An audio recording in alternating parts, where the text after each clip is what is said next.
So, Mike, I want to go on to the next piece here with onboarding. It's going to be it's more particular for some accounts or some clients. Maybe not everybody here, but if you are an agency that's providing any kind of advanced data analytics, you're building models, so your advanced modeling. Those are typically not going to be plug and play. It's very rare you're going to have that. So every client's vertical, their demographic, their audience, their core audience, whatever, and their historical performance data is all going to be different unless you're working with a very niche industry and that's the only industry or whatever vertical that you work with. Cool. But most agencies want to scale out of that. And they're going to run into issues here where you have a new client that you're onboarding, you have these advanced models, you have a general process around integrating data into those predictive models or whatever kind of models you're doing. In that case, you do have to tweak settings and test the model out.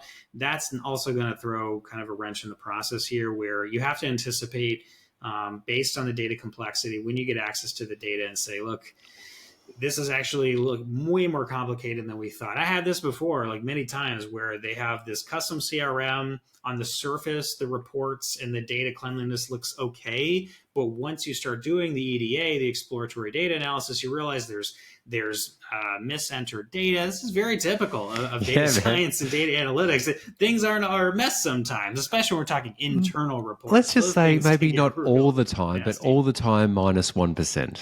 It's high probability.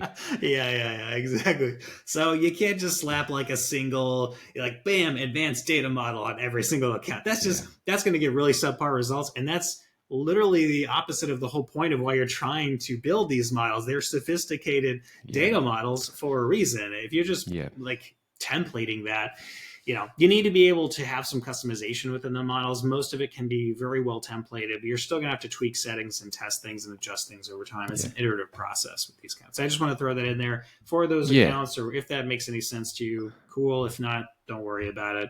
I think people are looking for... Go ahead. Oh, you go. You go. Please. Oh, okay. Is that... the delay. Okay. There's a little delay here. Go ahead. With people looking for plug and play models, the reason why people can do plug and play is because there's a general theme across probably enough businesses for a software provider to create a solution. Most businesses are unique. Most businesses have very specific goals they need to achieve. And those specific goals will require specific technical requirements to get that outcome. Yes, they do need the things like budget management, like all these random things. I don't even know off the top of my head. Like, yes, there are universal things. But that North guiding star for all businesses that makes them unique will also require unique data to support that. That whilst other companies may have it, the general companies in the world won't have that. Just that's the nature of business. Like what my KPIs in my business would be is different from Cory, which is different from other agencies. And you just can't plug and play everything. You can't template everything. It needs to be customized. The same with your onboarding process, the same with the data that you use. It just cannot be like if I showed anyone the data we use in our company, they'd be like, wow, that's amazing. Can you do that for me? And I'd be like, no.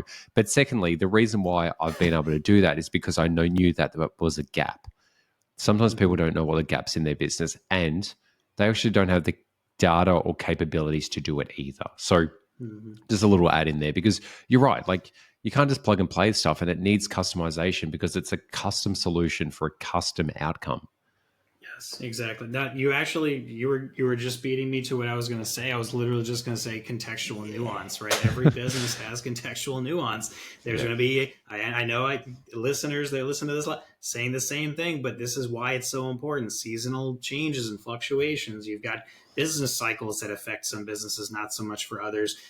We talked about this recently, compliance concerns, right? Some businesses have a lot of things, if you want to take those clients on, around compliance, and they need to be very particular about what's in the copy and what's in the imagery and whatever. And it's not just to follow Google or Facebook ad policies, but also just their internal branding guidelines. There's a lot of things that don't fit into a perfect template. And if you're hoping to template everything as an agency or as a marketing service provider, I think you run into this scenario where you keep feeling like, all right, I got everything template, we're good, let's scale. Yeah. And then you hire some salesperson and they start throwing accounts at you, and you're actually not ready because you didn't think through all of these complexities. Yeah. So I'm hoping this call can be sort of a gut check, kind of a reality check for Yeah. agencies and marketing providers out there, that you have to find a way to template what you can, but expect there is going to be some nuance here, and there's going to have to be some flexibility in your process. And I know that's not what you want to hear.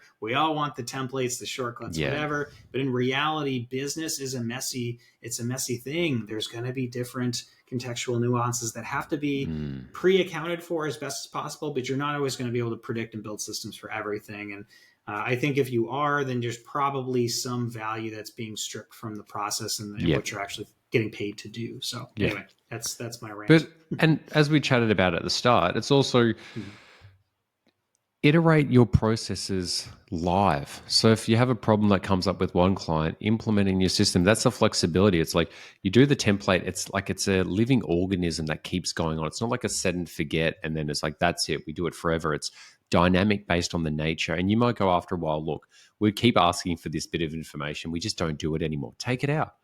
Hey, we actually keep noticing we got this thing, put it in. It's got to be dynamic and live in nature. And really do, like if you're taking on a lot of accounts, there will be a lot of points where you're like, geez, this problem keeps happening.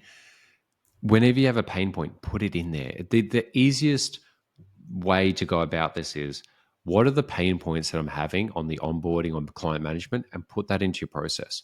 If it's something with the client management and you know it's more on the client than you, put it into the setting expectations at the start part.